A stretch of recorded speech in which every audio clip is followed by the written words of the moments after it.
any special guests on that one, by the way? Not yet. Not yet. Okay. Well, let me know if you need any help in that department. Definitely. Gentlemen, I'll move into it immediately, share my screen, talk about the highlights. Number one item on the list. Over 182,000 people were playing Oblivion Remastered on Steam within hours of its sudden launch on a random Tuesday. Random Tuesday was not so random. So tell us, what can we learn about this? I just hope it means we get Morrowind. That's all. It went to 188,000. I think that was the peak. Damn. And this is, of course, with Game Pass availability. So 190. Yeah, that's crazy. That's the part. So it's available on Game Pass. Still, it does so well on Steam, and it's expensive. Yeah, 50 for a remake. 50 euro. Yeah. $55. What is it? Price. 55 euro at least in France. Yeah. And I think it also speaks to the fact that we just haven't had an Elder Scrolls game in a really long time. And people like Elder Scrolls. Yeah. And then the second news is just a quote of someone saying these 20-year-old games remastered, they don't work. It doesn't make sense. I think some people are also saying it will look really weak compared to Elden Ring, or these comments are a bit weird. Compare Oblivion with Elden Ring. I think you have to compare Oblivion with Skyrim, with Avowed, right? Fallout, with Starfield. And the reality is that from a gameplay standpoint, they are very similar. So I hadn't played Oblivion for a while. I've started again because it's in Game Pass, so it's easy to just at least try it. And I'm amazed by the number of loading screens that I have. It really reminds me Starfield, which it's a gameplay pattern of Bethesda. So nothing new, nothing that feels aged. To be honest, even when you look at the inventory management, I'm not sure there has been that much progress at Bethesda in the last 20 years. And the story, the discovery, the feeling of being in a journey, discovering territories, walking around, it's still very good. The music is incredible. So why not? First, nostalgic players, they are super happy to come back in there. And then just new players is an interesting RPG experience. Yeah, I think that's really the most important thing. And I think the thing that maybe whoever was talking about how 20-year remasters don't work is missing is that these are good games. And for a really large portion of the player base here, this is just oh, cool, an Elder Scrolls game. Something they might not even be all that familiar with. They're like, oh, it's like Skyrim, but it looks better. Yeah. And that works, And a 20-year-old game today is 2005. That was already PlayStation 3 material, Xbox 360. It's not that old from a technical standpoint. 10 years ago, a 20-year-old game would be 1995, and then there would be a huge technical gap. But right now, we because the hardware is stagnating somehow, or it's not evolving as fast as it used to be. You don't see that much of that technical gap that you saw a long time ago. So that's also the plateauing of the technical performance also allows older games to still be relevant right now. Also the design gap, right? So if you think about when Legend of Zelda Ocarina of Time introduced Z targeting, right? That completely changed the way that people conceived of combat in 3D space. And so anything before that is going to feel incredibly different. And the number of innovations like that just go down and down because the people have kind of figured out how to make this work. By the time you get to Oblivion, you can make it feel better. You can do a lot of that stuff, but a lot of it is a lot more modern than people necessarily want to admit. Yeah. So all in, I think the only thing a bit weird for me was the whole marketing campaign. It's like they wait. I don't know if they change any of their plans. or if they control the leaks, so that the leaks basically became the marketing campaign. But everybody knew it was coming ahead of time. Everybody was relieved it was finally launching, but for me it feels really weird. It's like they didn't control any of the narrative, but maybe it was on purpose. So Yeah, I can see that. Well, Microsoft does kind of know what they're doing from that perspective, so I wouldn't be shocked if they were doing a little bit of orchestration, just a little. Yeah. Or maybe once they started, they just adapted and said, okay, this is the plan now. But what I don't get is why this game is releasing shadow dropping 2 or 3 days before probably one of the Game of the Year contestants, which is also on Game Pass. For me, it's puzzling that there is this bottleneck, and the other game is for you that have not heard of. What is it? It's a Clair Obscur Expedition 33. Oh yeah. That's It has a 94 Metacritic score. I didn't realize it's on Game Pass. Yeah. My friends were all talking about it last night. It's it is. they were calling it an FRPG. Yeah, it's a JRPG made by a French studio. Yeah. So I think, Casey, you liked Fantasio. Am I right? Yeah, absolutely. You have to try that one. Yeah. Absolutely. It's the same flavor as... It's almost the same flavor as Persona, more or less. You're just getting a different of Persona. Yeah, it's got nice action base. It's turn-based. Turn-based combat.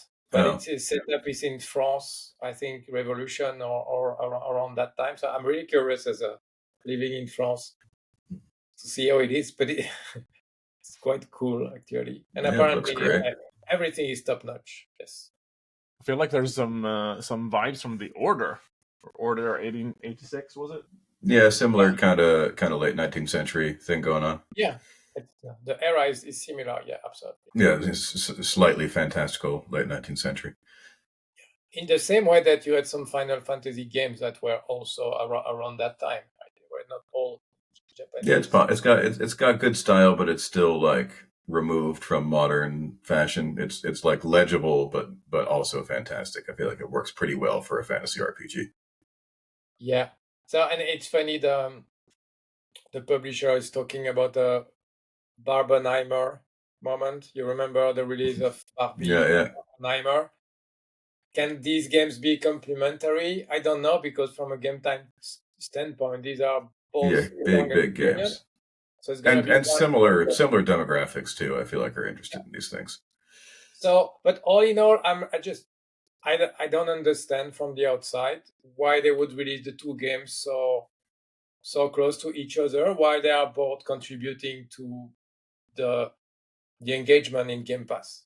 I mean, I think that from a certain perspective, if I was Microsoft, I might like burn some Steam sales just to keep Game Pass in the news for like 2 weeks going. Mm-hmm. Just because that is definitely a major struggle that they have, is that people like talk about it when a new release comes, but that's only for like 2 or 3 days, and they're really mostly talking about the game itself. And so if you have this, then there's a higher chance that you're going to be actively talking about Game Pass, which Microsoft does need. And then there's of course the impact of shadow dropping such a popular game. It's like everything else disappears in the news and on Steam. I think it's very challenging for smaller studios that have whatever marketing budget they have their clear campaign plan, and then at the moment they release, they basically got a monster like that releasing and taking all the attention and also all the game time at that moment. So, yeah. Gentlemen, I do want to agree with you that about the. I assume you do agree that it makes sense to remaster these 20-year-old games, because people who were born 20 years ago might not have played these, right? Would that make sense?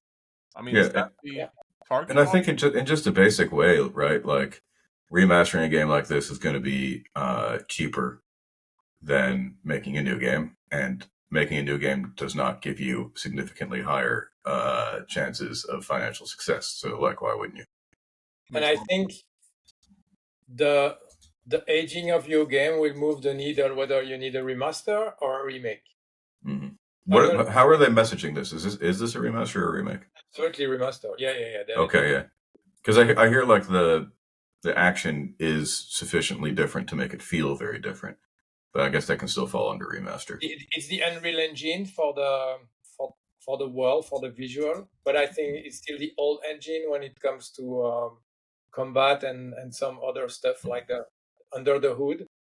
But yeah, beside that, and I think a game like Final Fantasy VII needs a remake because a remaster, it's like it's really aged old gameplay. It won't hold In up. this case, this is still like any other random open world game. I was playing a bit of Stalker 2 before, and it's still the same mechanics. You know, you're free roaming. Then you see point of interest. You go there, you discover. You go to the next one, and you have some missions and some quests. But ultimately, it plays very similar to Oblivion. If it ain't broke, don't fix it. Yeah. But at the same time, I was looking at the footage that we saw a bit earlier. It looks extremely beautiful, in my opinion. It's up to par with major releases for the past 5 years.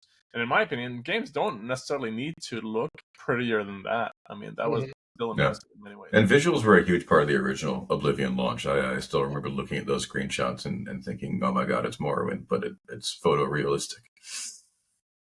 And I think there is an element also. I'm initially I'm not a fan of heroic fantasy, but it works well for this type of games compared to Cyberpunk, for example. Cyberpunk is a great game, but the exploration part is limited because it's within cities. It feels more modern. There are less element of surprise when you are within a city or within an urban environment. Harder to make vistas and that kind of thing because people move quickly and there's a lot of stuff. And for a Starfield, for example, the challenge you have is that you have to slice your open world content into different planets, and each planet feels kind of empty.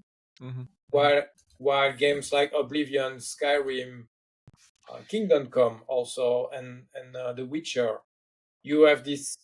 You discover the nature, and it's very engaging. It's very how did I say that?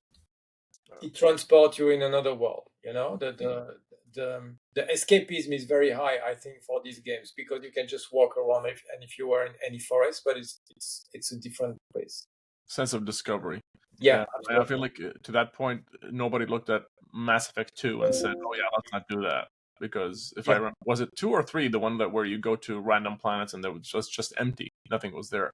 I think that was 2. That's 1, I think. One. When you have a little bit of discovery with the Mako. Okay. Yeah. And get some resources. Yeah, but it's very empty. In 2, they just had that probe mini game. The probe thing. Yeah. And you have No Man's Sky. No Man's Sky is the same logic. You can. Yes, sci-fi does it. Sci-fi is obviously pretty adjacent to fantasy in a lot of ways, and I feel like it does well. It can also do well with that feeling. I mean, I don't know if you consider post-apocalyptic sci-fi. I think that's something you could do, but Fallout's the obvious place to go there. Absolutely. And there is speaking of Fallout, there is the Outer Worlds 2, I believe, is coming out soon. Oh yeah, that's right. Yeah, the Outer Worlds was wacky. That was a fun thing. That was the same team behind Vegas, right? New Vegas? Mm-hmm. And Avowed, right? Yeah. Or was Obsidian? Yeah, Obsidian. I was thinking about Obsidian. Yeah. But gentlemen, I was looking at the Xbox Game Pass games, and I haven't, gone there. Even though I'm a subscriber, I haven't gone there for a while. There's another game called Immortals 33. I'm not sure if there's a connection with the number 33, a magical connection to that. But a game that I think you mentioned, Manu, Blueprints. Yes. I'm getting some hype about that game as well from other people. By the way, I learned recently, and it seems like Raw Fury is on a roll here. They're being very picky with what they choose, and they're being more accurate with cool games. I was watching, and just to touch on Blueprints again, I was watching a Biohazard 2, Resident Evil 2 walkthrough or playthrough speedrun. I was like, I never realized this until to this moment, and watching the speedrunner play it. Resident Evil 2 is a point-and-click game. when you see a speedrunner play it, it's literally a point and click. Fun. But have you had any chance to look at blueprints? I gotta do it. You finished it? Yeah. All right. Wow. What's the read? I mean, I reached the end of the game, but the gameplay loop continues because there are so many layers of secrets to discover. But reaching room 46, yes, I've done that, and it takes more or less time on for players. It depends, but it's also about discovering all the different layers of prizes. But what kind of game is it? A point and click, or what are you? You're in this mansion, right? And you're like discovering clues and connecting things. What are you doing? It's a roguelike puzzle game. So you're basically navigating through the house. You need to go to the antechamber with keys, with open doors, and every room has different specificities, whether it's giving you items, allowing you to go left, right, in front. And there are a lot of interconnections also between the rooms. And it's like you have a deck of cards with all these rooms, and you can choose between 3 cards and put it on the table. It could be an amazing board game, actually. It's going to be a board game, probably very soon. And then you discover layers of the story, like the characters. In the beginning, it doesn't tell you anything. You're just going to the mansion of someone that has passed away. And it's very compelling, but I think I have like 25 hours, 21. I'm gonna play a bit more, but at some point you probably stop, and unless you want to restart completely. So you can either stay in the same save game, and then the days are incremental, because you have only so many steps, so much movement per day. And if you come at the end of the day without solving the problem, then you restart. Or you can have a completely new start where you reset to day 1, and then you've lost all your progression within this game. It's really good. Okay. Yeah, I'm excited to check it out. Yeah.